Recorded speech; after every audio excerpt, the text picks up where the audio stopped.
A outra palavra acerca da qual importa, igualmente, que todos se entendam, por constituir um dos fechos de abóbada de toda doutrina moral, e ser objeto de inúmeras controvérsias, a míngua de uma acepção bem determinada, é a palavra alma. A divergência de opiniões sobre a natureza da alma provém da aplicação particular que cada um dá a esse termo. Uma língua perfeita, em que cada ideia fosse expressa por um termo próprio, evitaria muitas discussões. Segundo Onis, a alma é o princípio da vida material orgânica. Não tem existência própria e se aniquila com a vida. É o materialismo puro. Neste sentido e por comparação, disse de um instrumento rachado, que nenhum som mais emite.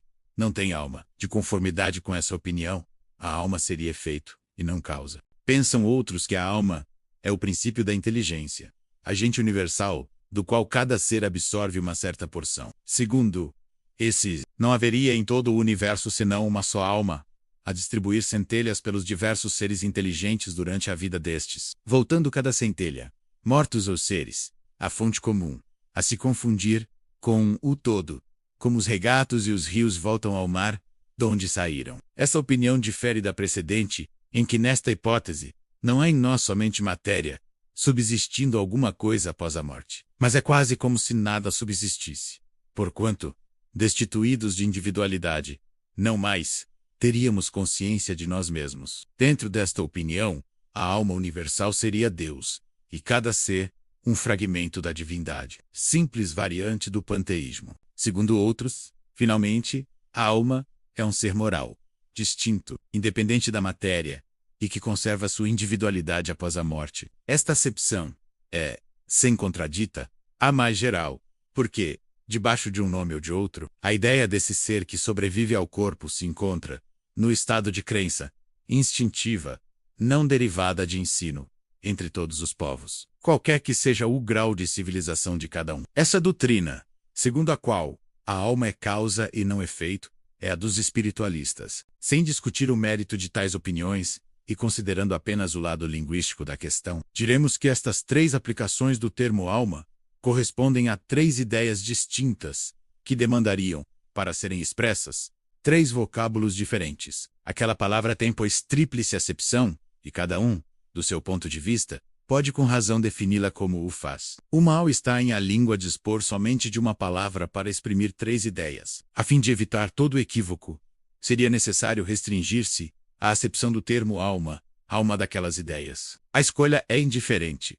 O que se faz mister é o entendimento entre todos, reduzindo-se o problema a uma simples questão de convenção. Julgamos mais lógico tomá-lo na sua acepção vulgar, e por isso chamamos alma ao ser imaterial e individual, que em nós reside e sobrevive ao corpo. Mesmo quando esse ser não existisse, não passasse de produto da imaginação, ainda assim, fora preciso um termo para designá-lo. Na ausência de um vocábulo especial, para a tradução de cada uma das outras ideias, a que corresponde a palavra alma, denominamos princípio vital ou princípio da vida material e orgânica. Qualquer que seja a fonte donde promane, princípio esse comum a todos os seres vivos, desde as plantas até o homem, pois que pode haver vida com exclusão da faculdade de pensar. O princípio vital é uma propriedade da matéria, um efeito que se produz, achando-se a matéria, em dadas circunstâncias. Segundo outros, e esta é a ideia mais comum,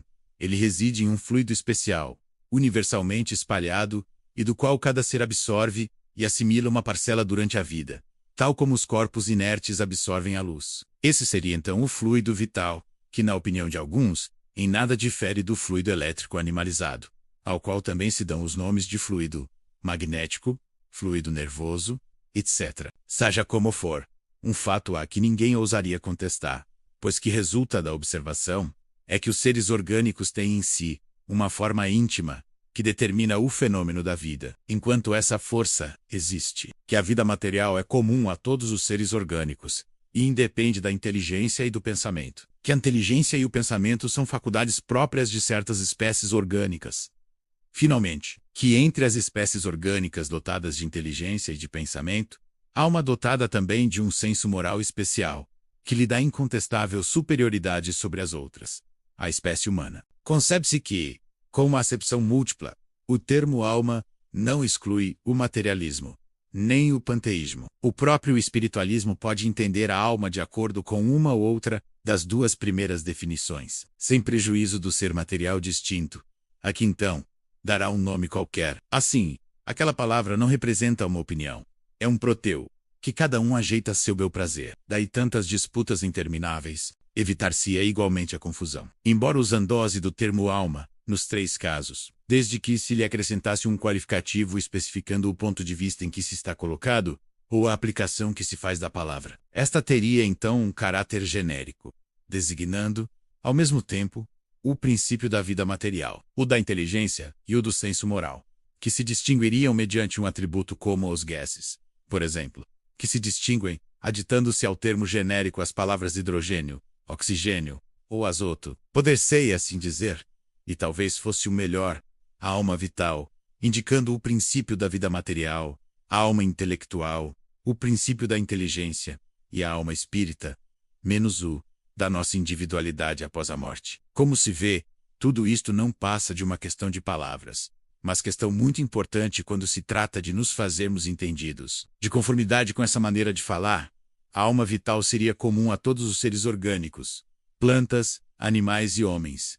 A alma intelectual pertenceria aos animais e aos homens, e a alma espírita, somente ao homem. Julgamos dever insistir nestas explicações, pela razão de que a doutrina espírita repousa naturalmente sobre a existência, em nós, de um ser independente da matéria, e que sobrevive ao corpo. A palavra alma, tendo que aparecer com frequência no curso desta obra, cumpria fixássemos bem o sentido que lhe atribuímos, a fim de evitarmos qualquer engano. Passemos agora ao objeto principal desta instrução preliminar. Continua no próximo vídeo. Gostou? Deixe um like ou se inscreva para receber mais conteúdos.